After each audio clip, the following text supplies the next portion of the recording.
Hey everybody, this is Ian Lowe with Lform Design, Head of Business Development, and I also have joining me, as usual, Mr. Jeff Karomi. Jeff, take it away. Yeah, hey everybody. I'm the art director at Lform Design. For the past 15 years, specialized in SEO, user experience, interface design for B2B clients. Nice. And today we are going to be reviewing Pride Chemical Solutions based in New York State. And let's jump right in. 3-second rule. Jeff, what do they sell? What do they do?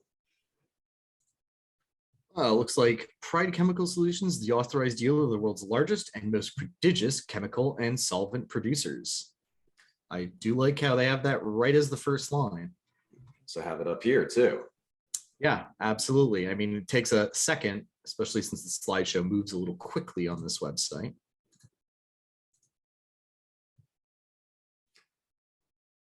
So I'm still confused about what they do because chemicals is, such a wide array of different products. So I'm not quite sure. Yeah.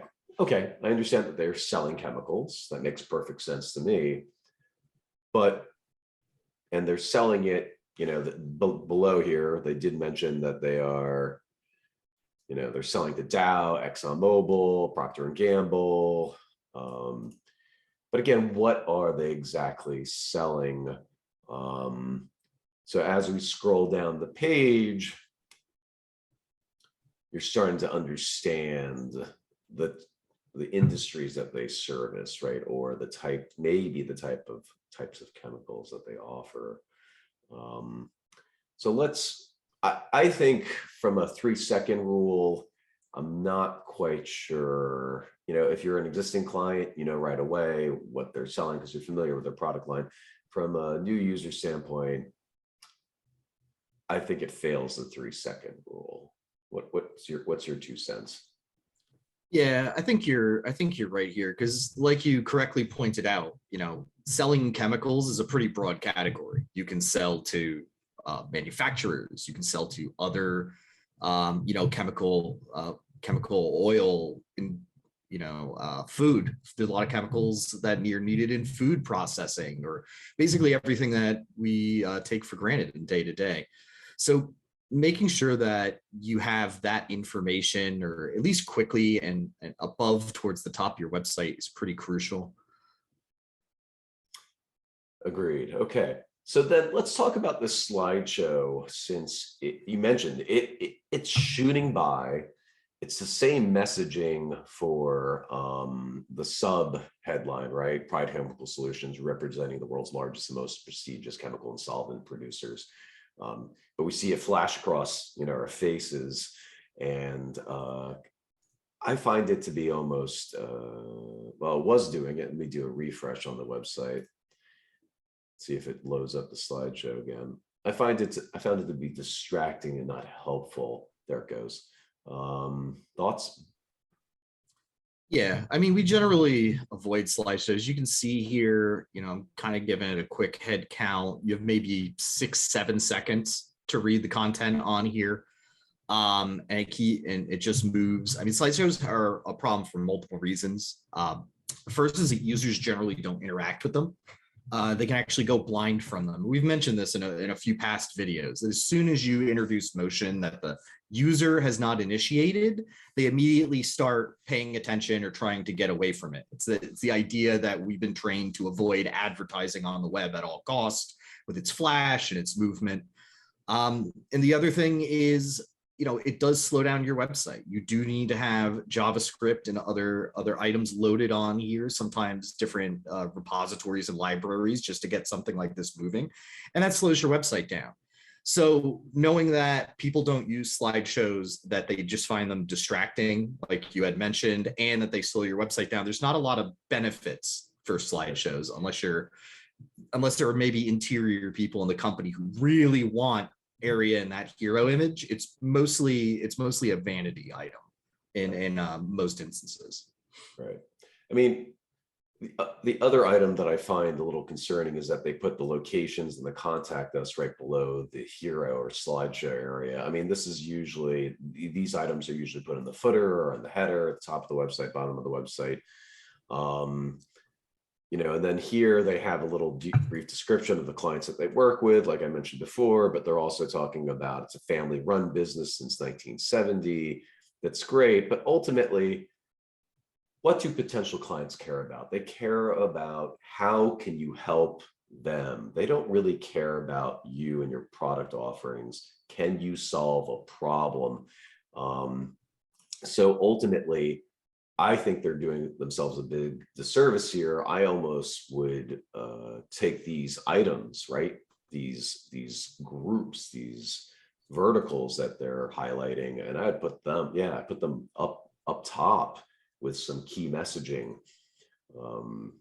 Talk about a case study or how they've helped solve. Click here to learn more about a case study on how we solved Procter's and Gamble's XYZ problem.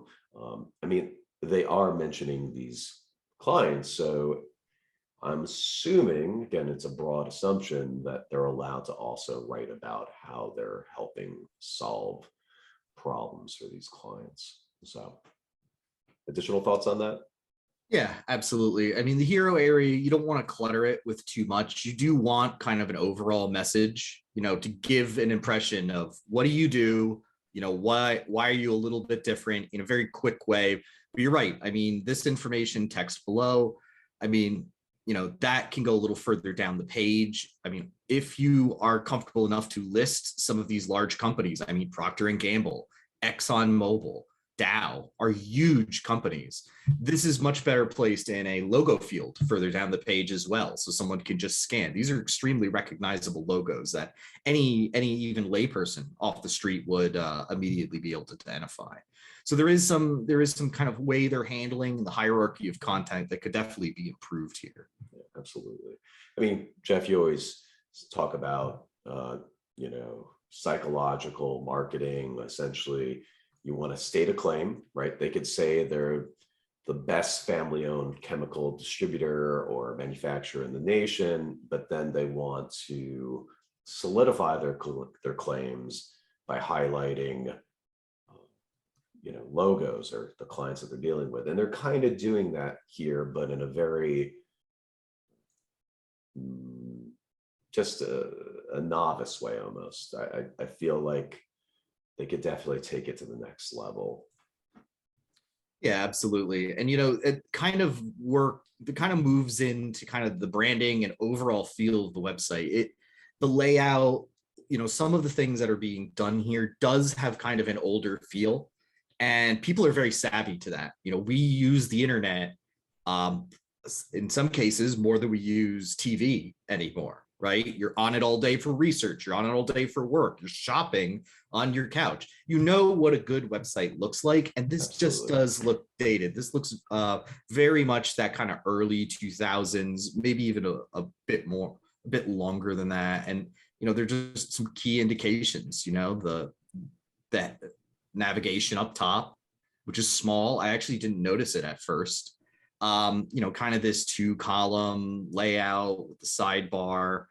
And then, if you move a little further down, they start getting into, you move further down. Sorry, thank you. Yeah. You get into like little tiny buttons. How can we help even further down the page? It does have a dated look. Even this footer looks dated. You have the little button, these fun little buttons that people used to use before they had scroll wheels on their mice. Just a lot of things like that. It's a very kind of a vintage website at this point. Well, it probably was done in 2017 because their copyright hasn't been updated to 2022. So I'm assuming that the site's 5 years old, probably maybe even a little older, depending, based upon the look and feel that I'm seeing here. I also thought it was interesting that they have, and this must be an important association, but they put, top and center or top and right, but you can't miss it, this NACD. So I'm assuming that the National Association of Chemical Distributors is something that they take pride in because it's so prevalent here on the website. So again, I'm not familiar that we've worked with a couple of chemical companies like FYI and Apple Chem deals with chemical. I mean, they're making products, but anyway, at the end of the day, again, there's the hierarchy, the structure, the layout, the overall layout is less than desired, and I think some of the bones here could be reutilized, but definitely needs some new hierarchy or a different layout done on the homepage. So. Yeah, absolutely. I mean, this area that I've highlighted up here, this is extremely valuable real estate, right? This is the first place people look is your website navigation to just see kind of the overall structure of the website, how you present things, and then, to dive in. And I did notice if you start interacting with the navigation, Ian, Sure. we don't have any drop downs. They're just single links. So it does not help the user kind of see where they get to. If I want to go to a specific service, I need to go into services. So they don't have kind of detailed pages on their services or from products. So it's a kind of not a very deep website, product catalogs. So it is a very shallow website as well. But they're Yeah, this could obviously, definitely be improved. but they must be established because they're dealing with some pretty big names here. So maybe the website is secondary. Maybe they've built relationships throughout the years, and so they deem the website to be not instrumental in their marketing and or sales, which we see oftentimes, right? In terms of in the B2B manufacturing world is I've been able to sell by going to trade shows, by having long outstanding relationships with my clients. But you and I have had this discussion multiple times that as millennials become decision makers, as millennials become essentially VPs or even presidents and CEOs of companies, what do they do first? They go to the web. They don't actually talk to friends or people in the industry first. They do some quick research on the web. The website can make a big impact. First impressions do make a big impact, especially on my generation and younger. So I guess I consider myself generation. What generation am I? I don't even know anymore. I'm kind You of are just Generation X, my friend. X. Okay. But yeah, you're entirely right here. And if there's anything that the past couple of years have really even indicated is that when trade shows dry up, when those networking opportunities are not around anymore, what's left? You really have your website to lean on. And so it's important to have a good presence. You never know what's going to happen. And like you said, as millennials and younger generations start taking and assuming, middle to upper management positions, they are used to a certain functionality, a certain ease of a website. And when you don't give that to them, they go, maybe they're looking at pride versus a competitor, and that competitor has a really nice website. Well, people are very visual. They're going to gravitate towards things that speak to them, in a visual way. So let's dive deep. Let's go into their actual products. So what I did just now was I went and I clicked on an industry, clicked on personal care, and you can see it redirects me to the products area. And then if I go ahead and I want to check out personal care, what it's doing, it's loading a PDF file. So in a previous review, we looked at a similar website, meaning similar in that they had everything in a PDF format. So let's talk about PDFs and how PDFs are being spidered or stored. I guess the term would be cached by Google, because every site on the web is being stored in Google servers. That's why search results are coming back so quickly, because again, that data is on literally Google servers, and then they're indexing that and they're using their algorithms to scour that data very, very quickly and find the right solution, meaning the right results for your query. So going back to my original statement, Jeff, talk about PDF files and Google. Yeah, so this is an interesting topic because it used to be pretty rare, unless you were really refining your search to find a PDF for a research report or something like that, that you would normally get a page, and Google was very much centered on web pages. However, and I've noticed this over the past year, a lot of these PDFs start coming up in search results, especially when they have a lot of content in them. Now, I did download one of these PDFs, and the good news is all the text on here is live, which means that Google is spidering this. If you have a PDF and you cannot select the text in that file, Google can't read it. So it's effectively useless. While that's good that this stuff can be brought up, I mean, we haven't gone through every single one of their PDFs, but just looking at a few of them, they're essentially lists. This wouldn't be a very effective web page if you brought in this. A lot of times clients have a lot of information in PDFs, and you can take that and translate it to a web. I'm not seeing too much of that here. So that may be why they're kind of going to a PDF. Maybe it's also oftentimes we see clients do this because it's very hard to edit their website, or they need to bring someone else in to edit their website. So just putting up a PDF, they can control that a lot easier.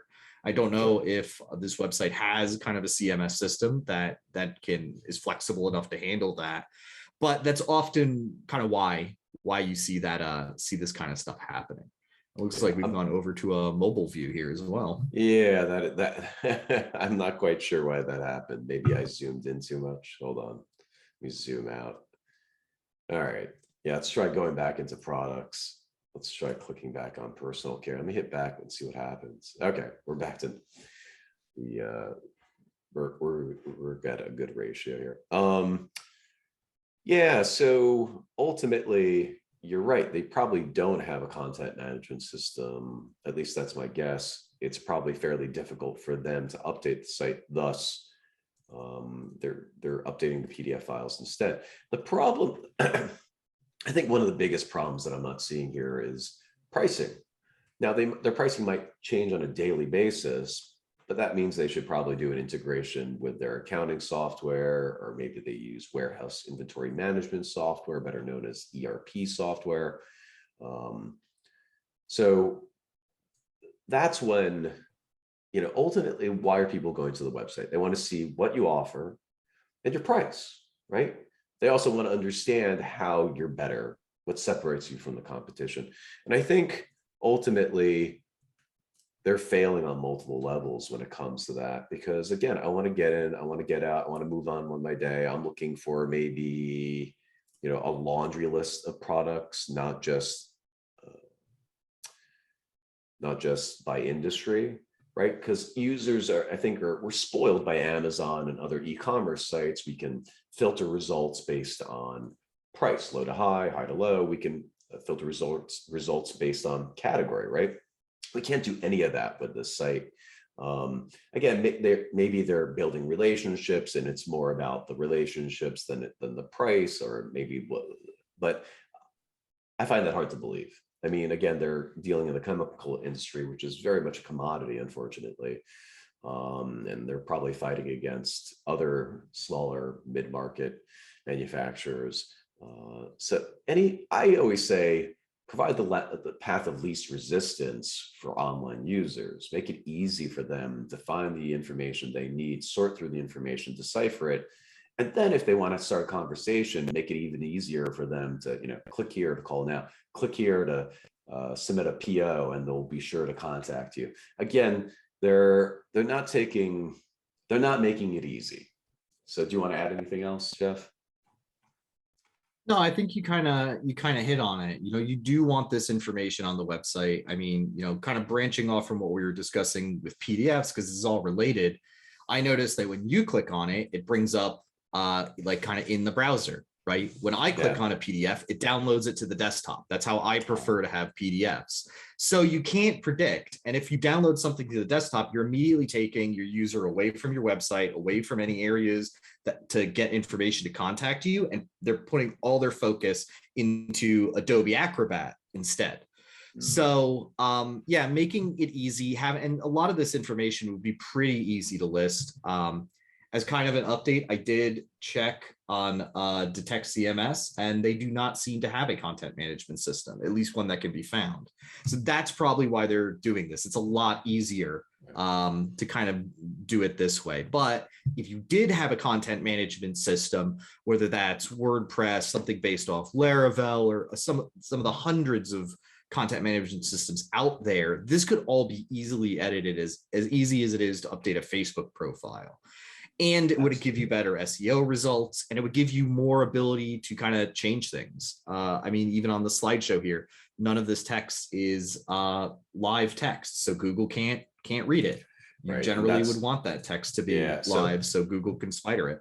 Right. So I'm not, what I'm doing is, this is type as image, meaning this text that's in the slideshow that's appearing on the top of the products page is not indexable by Google. Now, Google's getting better about being able to read text as image, but at the end of the day, Google still wants you to abide to a certain format, meaning that an H1 tag, H2 tag is using HTML text. So again, they're using AI to read text that is photography or images, but at the end of the day, there's definitely rules that you need to follow when creating a website that makes Google's life easier. And even in this day and age, when machine learning is becoming, pivotal to search results and Google providing better results, I still feel as if you have to I know you have to abide to their rules and still,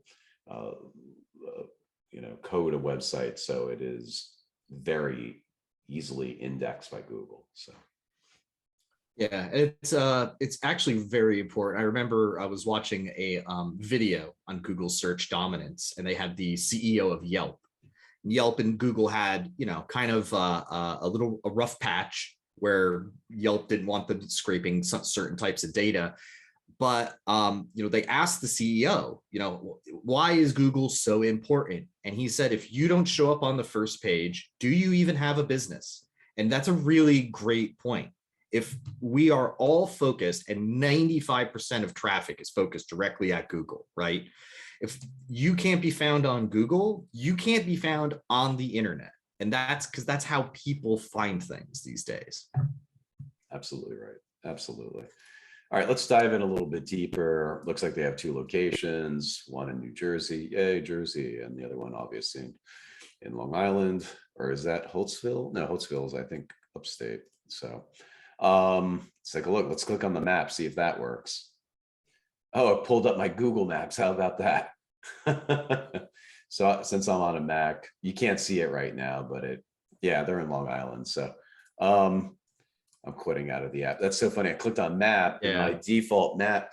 I would rather have it open up within the browser to Google Maps instead of opening up my default, map tool. So yeah, and I think this is a great kind of small point, and this is one of the kind of small details we always try to impart to our clients. If you have a button, that button needs to say what action is going to happen. You seemed surprised that it opened Google Maps in an app. And you don't want a user to go, whoa, that's not what I was expecting. If you do want it to open in Google Maps or the Maps app for whatever reason, you could say open in Maps app or something like that. At least then a user goes, okay, I don't want to open it in an app, so I'll avoid it, or I do want that, and they can kind of get onto it. But your button should explain, and even your text links should kind of explain exactly what, if someone clicks on it, what information, or give them an inkling of where they're going to go and what their action is going to do. All right, so let's so SDSs. Oh, interesting. So what they did here, it looks like they have SDS sheets, which are essentially, these are breakdowns of each of the different products. And yeah, so they have a lot of useful information in a PDF format. I mean, my big takeaway is convert everything. And then they have this in an iframe or a scrollable div. Looks like a scrollable div to me. Anyway, long story short, you're in a stuck area. It's just not a scrolling long page. You're in this little segmented area within the page. I would take, I don't know why they had to do it like this, but it's bad user experience. It's good that they have all these up here, though. A lot of chemical companies don't put their SDSs up there because they're constantly being Yeah. updated. I mean, you can see some of them are from 2020. See if they have any in 2021. So they have been updating their SDSs. That's impressive. That's good. Um, some of them are Yeah, there's ancient. We have, quite a few of them on yeah, this on here too. If you just give the old scroll wheel a fly, there's yeah, a lot on there's a here. lot. Yeah. And which is great. Problem is now, let's say if I need to find an SDS, I have to scroll through a lot, and it is alphabetical, which is nice. However, if having this all on page with some kind of search or filtering function would just make it that much easier to find something that someone had. Yeah, absolutely. But again, I mean, I think a better course of action would be to take all these items that are in the PDF and put them into a web page. So people can easily scour this information, view it on mobile easily, right? Because they're not pinching and pulling on a PDF file if they wanted to, or tablet. Just again, try to, oh, it's interesting. They're all linked to a Google Drive. So I guess that's how they're quickly getting. Oh, I guess I have a gut feeling that they're just dumping these on a Google Drive and making these public, and they're probably using some simple script to pull in. That's smart. I Mhm. haven't seen that ever before, but so I bet you they have someone at the company who manages the website and knows enough to be dangerous, and they're just trying to think out of the box or simple solutions to enable them to add these SDSs to the website, and putting it up on Google Drive was a good idea. Anyway, so let's see here. Services, custom formulation, extensive inventory, kosher and white room packaging. All right, so they have, obviously they have their own trucking fleet. That's impressive. So this is a big company. My guess is they're no joke. And they have a laboratory. Again, I think they're doing themselves a really big disservice by not putting a little bit more, not making the investment in their website, because they're impressive. I mean, they have, wow, 175,000 square feet of storage. They have a warehouse. That's a big warehouse. So I think it's funny how they define the word service here. I haven't seen that ever. Yeah, it's a bit of an old school move. Yeah, yeah. I'm just digging through the code a little bit. So one thing we Oh, will want to talk about is, sure. Let's do it. yeah, I'm looking at the service page. I can find one H3, and it's all the way at the bottom under how can we help. A lot of this stuff is inline paragraphs that have been styled and things like that. So yeah, this website would use a lot of work, or could use a lot of work to get proper heading tags for Google in there, proper structure. I wouldn't be surprised, honestly, if this was built. They're using Bootstrap. I wouldn't be surprised if this was built using a drag and drop builder, like a Dreamweaver type of piece of software, because the way it's coded out, it's not SEO friendly at all. Like you mentioned, no H1s, no H2s, no H3s. Everything's a div. There's very Mhm. few paragraphs here. Yeah, Yeah, and they're. I can see some of the H4s I can find are just white spaces. Mm, So, yeah, I while think so. Google is getting better at kind of figuring out pages that aren't structured how they would like them to be structured, having that proper structure built in from the beginning does help quite a bit. Absolutely. Here, let's inspect, just inspect the name here on the yeah. Oh, okay. So they did wrap it in an address tag. That's good. But they're not using specific oh no, they're doing telephone. Okay, and fax. So they're using HTML tags appropriately. I'm very curious how they built this. Yeah, again, I'm guessing that somebody internally built this, but is there, I'm not seeing a footnote if it was done by a local web designer. Interesting. So, okay. So overall, I think we could just jump into overall, or is there anything else that you think we should talk about? Maybe the login. Yeah, the login's just taking you to a not secure. Intranet. Oh, yeah, that's another thing I forgot to mention. This site's doesn't have an SSL installed, a secure socket layer. So Google's requiring that now for so it used to be required for e-commerce sites. If you're submitting your credit card information, you had to have an SSL to encrypt that data being sent between the server and your computer. Now Google wants it on every site, even if it's a marketing site, and they don't have an SSL. So that's really bad from a web hosting standpoint. They're fairly inexpensive. They range the gamut. I've seen SSLs as cheap as $60 a year, and I've seen them over $1,000 a year. It's kind of arbitrary. It's based on the technology that they're utilizing to generate the SSL. But at the end of the day, it's something that they could easily do with their web hosting. The other thing is I definitely would mask an IP address for a login. That's dangerous, to be frank. Just to list, to have it, you should mask it via a domain name. So that what they should have done is use the subdomain for the login, or a different URL, a different domain altogether. You don't want to showcase an IP address. It's an easy way for a hacker to just go at it, just to hit it. They could write simple scripts to constantly just ping that URL, that IP address, and really wreak havoc, especially if that's an internal server, meaning it's housed at the corporation. You're just inviting yourself for malware and maybe even more ransomware. Anyway, so, but yeah, let's go to the suppliers area. Okay, again, they have logo graveyard, or just a logo field, right? And they really have some impressive names up here. Eastman. Wow. Yeah, I will say the naming of the page is a little concerning because I was a little confused. So if you go to suppliers, that implies the people that are supplying you. Oh, right. Right. So are these clients or are these their suppliers, which may be useful information? You want to kind of define that because it doesn't say anywhere on this page how these, or explain how these companies are related to them.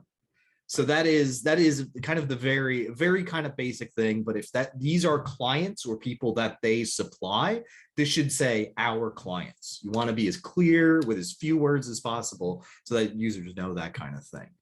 But, and if that is the case, I mean, yeah, if you look down this, we got BP, ConocoPhillips. If you scroll down again, there was ExxonMobil. Like these are, ExxonMobil Chemical, Dow, Honeywell, yeah, Procter and Gamble. I mean, this is good stuff. I really wish some of these large Fortune, I mean, most of these are Fortune 100 companies. So you would want those on your homepage. We call it's called the, social proof, or sometimes people call it brand jacking. You're taking wow, that's a big company. Pride must be pretty important to work with them, right? Or pretty reliable, or like we were talking about proof in the past. So yeah, I mean, it's an impressive logo lineup. So, I think I'm ready to give it an overall score. Unfortunately, I'm going to have to give this a D rating. I think they have, it's a very elementary site. It's very simple, but simple to the point that I think they're actually doing themselves a disservice. The best section was the SDS section. And you can see here, when I clicked on it, I don't know if you noticed it, it took a little while for the PDFs to load up in this list. So someone might go to products and then click on SDSs and go, oh, they don't have any SDSs listed, and might continue on with their day. So yeah, I would almost, I'm going to change it. I'm going to give them an F, unfortunately. I never give out Fs, but it's like they didn't try with their website. They were like, hey, let's put a site together. Let's just throw it up there. We're not going to put any thought behind it. Yeah, I don't want to bash them, but unfortunately, I'm going to have to. Oops. Yeah, I think I would give this a D. I don't think this gets down to an F rating for me. I mean, there was effort put into this, right? Making sure the clients are up there, making sure there was some website structure. But when you look at it with no CMS system, with kind of like the SDSs, if that is, if they are using Google Drive to kind of pull that in, they're trying to find workarounds that could be so much simpler for somebody who has to put this stuff up onto their website if there was just a well done CMS system that people could go into and manage. But and it overall the website looks dated. I will say it runs pretty quickly. That's nice. So it's not too slow. It's pretty responsive. So there's some good stuff to work here, but this is kind of the surface level of your website. You want to get that structure. You want to make sure your SEO, your H tags, all that kind of stuff is in place so that you can rank higher than your competitors. And I would see this website having kind of trouble doing that the way it's structured, unless all of their other competitors are also equally as not almost at an equal level as their website. So yeah, I think my final grade here would be a D minus. All right. So I think that's it for today. Jeff, if you want to take us out of here. Yeah, absolutely. Thanks again for watching. I want to ask everyone to remember to subscribe to my channel if you like it in B2B content. If you like us doing these reviews, and if you've learned something, please give a like, leave a comment below, let us know what your thoughts. Hit the notification bell, all the typical YouTube stuff that you want to do. Helps us reach more people and get our message out and, educate the broader audience. So thanks again for watching, and we'll see you later. Thanks, everybody. Bye.